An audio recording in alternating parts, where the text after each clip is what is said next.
What do book launches, interviews, media releases, and summits all have in common?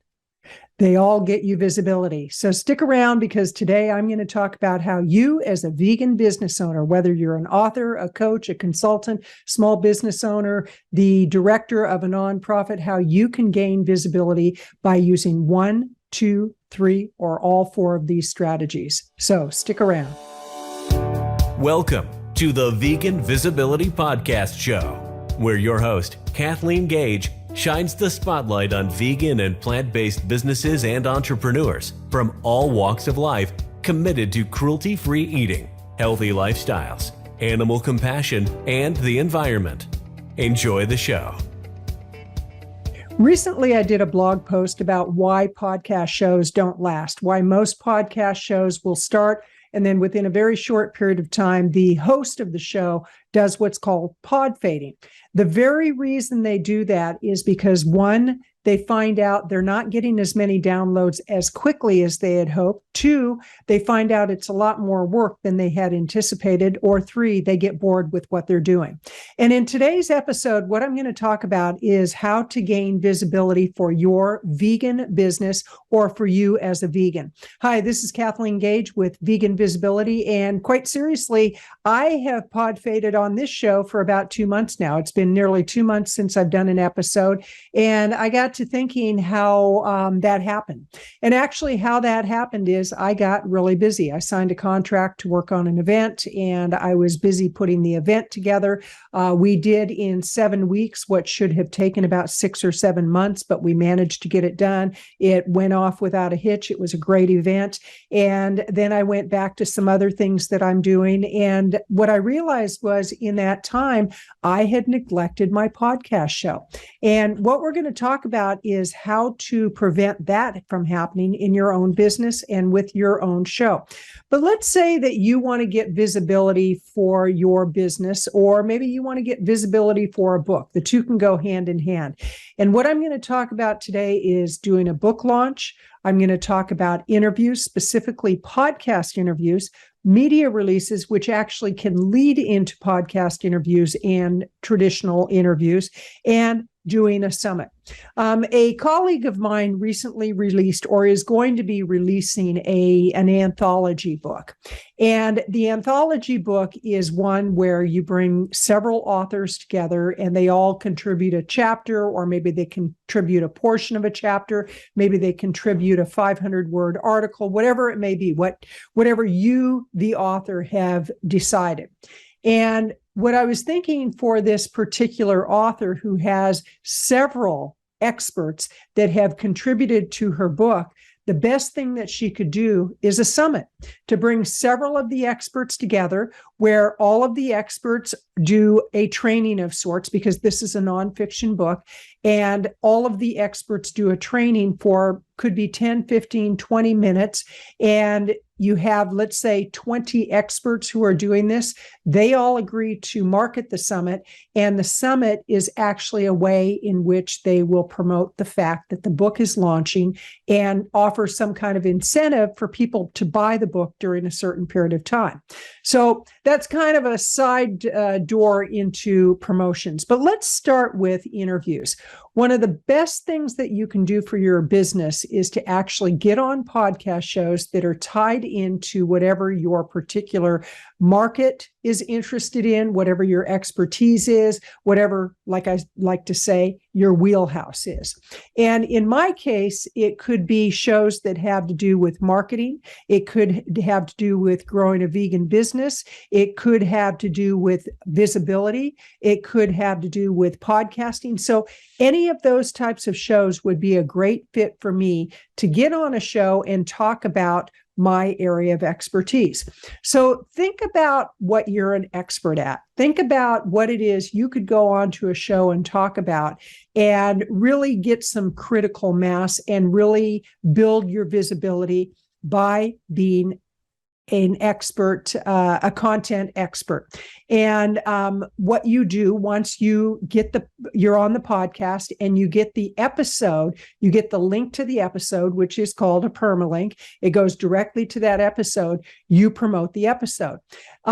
as a host of two shows, when I have people on my shows who will promote the episode they've been on, I really appreciate it. I recently had Linda Middlesworth on my other podcast show, Plant-Based Eating for Health, and I could tell she had done a fair amount of marketing on my show because I got more downloads with her particular episode than the previous 10 combined. It was unbelievable. We got a lot of downloads, and it's because she said, I'm going to make sure everybody I know sees this episode, that they get the link to this episode. As a host, I really appreciate that because what it does for me is it gives me more visibility. It gives me more reach. So when you're on a podcast show, a few things you want to look at. First of all, are you a match for that podcast show? With both of my podcast shows, and I've talked about this on more than one occasion, with both of my podcast shows, it actually spells it out very clearly that you must be 100% void of all animal and dairy in your food consumption, even on my business show, because my business show is targeting the vegan market. And there would be a real disconnect if I had somebody on there who was, let's say, a big game hunter. Why anybody is a big game hunter is beyond me. But let's say that I, had somebody like that on my show. That would be the biggest disconnect.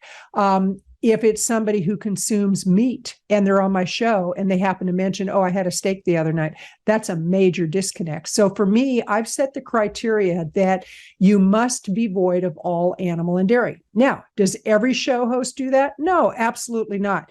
But I've spelled it out. And when I have people who approach me and they don't lead with the fact I was reading the description for your show or I listened to your show, and I know that you do require that people be 100% void of animal and dairy.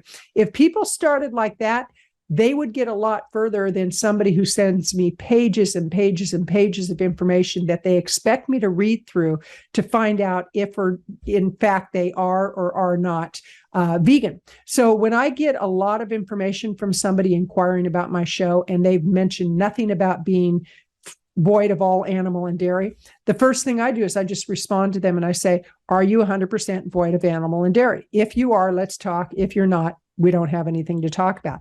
And I've had people who have gotten upset about that, but it's my show, just like the shows that you'll approach, it's the host's show. And so they have their guidelines, they have their criteria, and it's up to you as the featured expert to make sure you know what that criteria is. Now, let's say that you're doing a book launch and it's going to happen in about 3 months. And to do this right, you should give yourself about a 3-month lead time. During that 3-month period, you want to reach out to as many podcast hosts as you possibly can that will interview you and let them know that you have a book launch coming up. Let's say it's January 1st. That's going to be the date of your book launch. Let them know that you have a book launch going on during that time. And if at all possible, would they be willing to make your episode go live during that time period? There's a really good chance that if you give enough lead time, that the host will be happy to do that. So I want to encourage you to get as many podcast interviews as you possibly can. And the more you do the interviews, the better you get. It's just like anything. The more you do it, the better you get.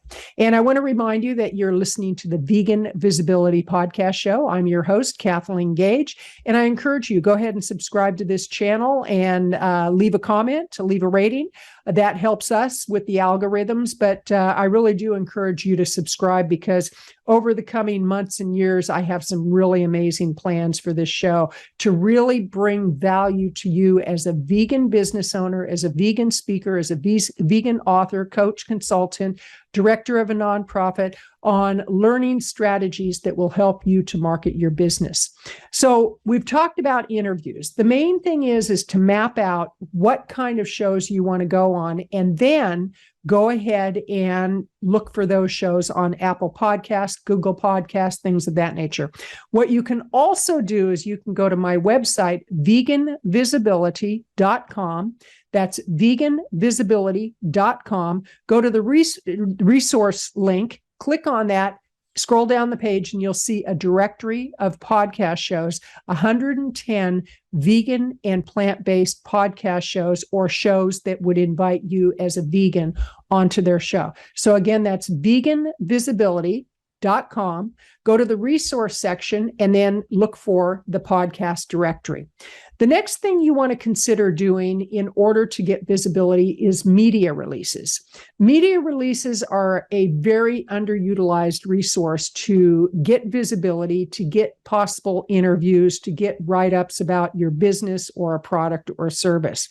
With media releases, the best thing you can do is if you go to prweb.com, that's prweb.com, and look for media releases within the genre of what it is that you do or what type of media release you're writing. If you're writing about an event, look for event media releases and look for the ones that have a lot of downloads. You could also look under vegan. You could look under, if you're doing a book launch, look for book launch media releases. Just about anything you need nowadays is available if you do a Google search, and for media releases, go to prweb.com. And I believe it's Sission. And that's the site it'll take you to.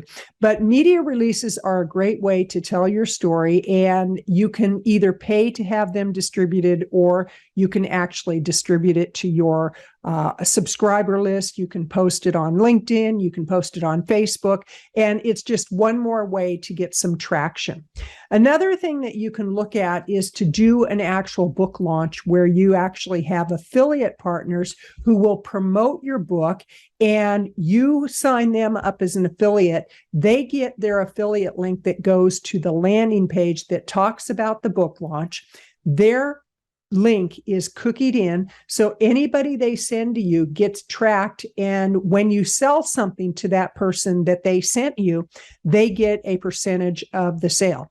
Now, you want to be generous with your affiliates, because it never ceases to amaze me when people will approach others and they say, I'd like you to promote this for me, and you say, do you have an affiliate program? No, but can you promote it and send it to your list? And the answer is usually going to be no, unless we really know you and we really like you.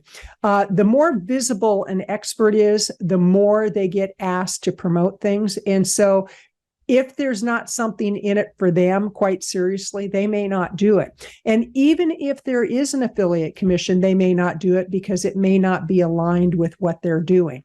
So with your book launch, again, what you can do is you can make an affiliate opportunity where your affiliates, they get a link to the landing page where you're promoting the book. When people click through to that, they get cookied in. And when somebody actually buys something as a result of leaving their name and email address on the landing page. Now, how do you get them to do that? Great question. The way you do that is you offer some kind of incentive for them to go buy the book, come back to the page, leave their name, email address, and order number, and they get some type of a bonus. In days past, it used to be that you would give them dozens upon dozens of bonuses from other experts, and the other experts would help them help you promote that page. Today, people don't want all that free information like they did in the past. In the past, it was a novelty. Today, people want information quick. They don't want a lot of information. They want to get right to the heart of the answer as quickly as possible. And yet, offering an affiliate opportunity is a really good idea. Usually on digital products, the affiliate commission is going to be anywhere from 40, 45, 50, 55, 60% of the sale. And I've had people say, well, why would I give that much away? You're paying to get a lead, because if you do your job right, not only are you going to sell on the front end, but there's other opportunities, other things you'll be selling. Now, if it's a service you're selling, that's a whole different conversation. This is for digital products. So when you have a book launch, have a way where people can leave their name and their email address, and affiliates can promote that page for you. The next thing you might want to consider, especially if you're doing an anthology book, is to have a summit. And before I go into details on a summit, I want to remind you that you are listening to the Vegan Visibility Podcast Show. That's the Vegan Visibility Podcast Show. I'm your host, Kathleen Gage. And this is my first episode in about 2 months on this particular show. I've done a few on the Plant-Based Eating for Health show. Go over there, check it out. It's all things plant-based. And again, my guest for both shows must be completely void of animal and dairy. But let's get to what a summit is.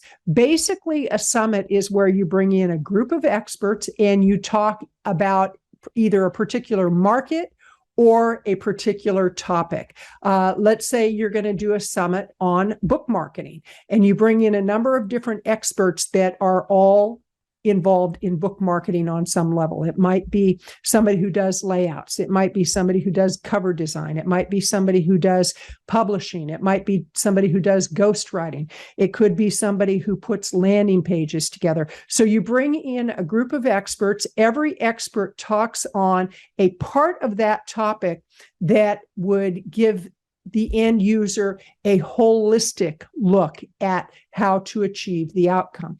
The main thing you want to keep in mind when you're doing summits is you want people who will help you to promote the summit. So any expert who is a part of the summit should be involved in the marketing. And you can also set that up as an affiliate opportunity.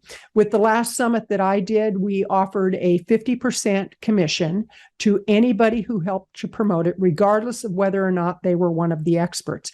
We had affiliates who were simply promoting the summit. Then we had the experts who not only were the experts and got visibility that way, they were able to promote the summit and they got 50% of every sale that they made.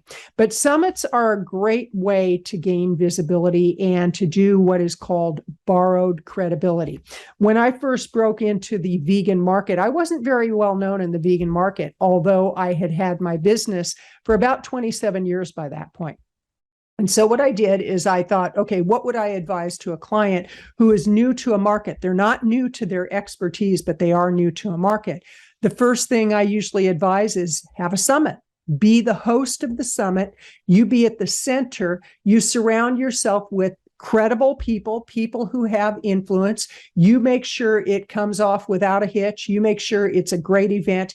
And that immediately takes you from right here up to here. You actually get what is called borrowed credibility. I did that just about a year ago, and in a year, it's amazing what has happened to my position within the vegan market. And we have another summit coming up. I have my podcast shows. I've been hired to put events on. I'm in conversations with some huge organizations to help them with their marketing. And that all came from doing my first summit. So the thing you want to keep in mind is you have to pace yourself and you have to basically pay your dues. A lot of people, they want instant gratification, instant success. And the reality is that, yes, I have nearly 28 years in business with a certain expertise, but in the vegan market, I didn't. I was unknown a year ago. Now people know who I am. Not everybody, but quite a few people. And it's because the first thing I did was a summit. I've been doing my podcast show. I've been doing blogging. I've been doing social media. I've been connecting with influencers within the industry. And so it's been really very, very strategic. It's been very consistent. And that's the big key right there. You want to be consistent in what you do. And if you're going to start a podcast show, for example, that's going to be a whole nother episode. But a lot of people say, well, I'm going to start a podcast show. And I just did this blog post where I share why many podcast hosts start a show and then within a few episodes, they scrap it. And again, it's because either they are not getting the amount of downloads that they expected within an unreasonable amount of time. I mean, you should stick with it for a year or two before you really see that critical mass. Then they might not have the wherewithal to reach the market. Maybe they are just overloaded with the amount of work that goes into it. And the third thing is they get bored. So with anything, you want to be in it for the long term. You want to really have a vision of where you want to go and stick with it. This is Kathleen Gage with Vegan Visibility. That's Vegan Visibility. And just go to veganvisibility.com and you'll be able to see my resource page where, again, I have the directory there. If you're interested in getting on vegan podcast shows or shows that invite vegans on, get the directory. You can also get my influencers guide at no cost. You'll see what my services are. But basically, my podcast show is used for a few different reasons. One is it's to showcase other experts and bring you to my market. And the other reason is it's to raise my influence, my visibility, and my credibility. This is Kathleen Gage, wishing you a great day. And as a vegan business owner, do everything you possibly can to raise visibility. It's not going to happen by magic. It's not going to happen by chance. It's going to happen by design. Wishing you a great day, a great evening, a great middle of the night, whenever you may be listening to this. Take care. You've been listening to the Vegan Visibility Podcast Show. Be sure to subscribe to get notified when the next episode is live. And we always appreciate reviews. Join us next time for more inspiration, education, and motivation to build your business one cruelty-free and healthy person at a time.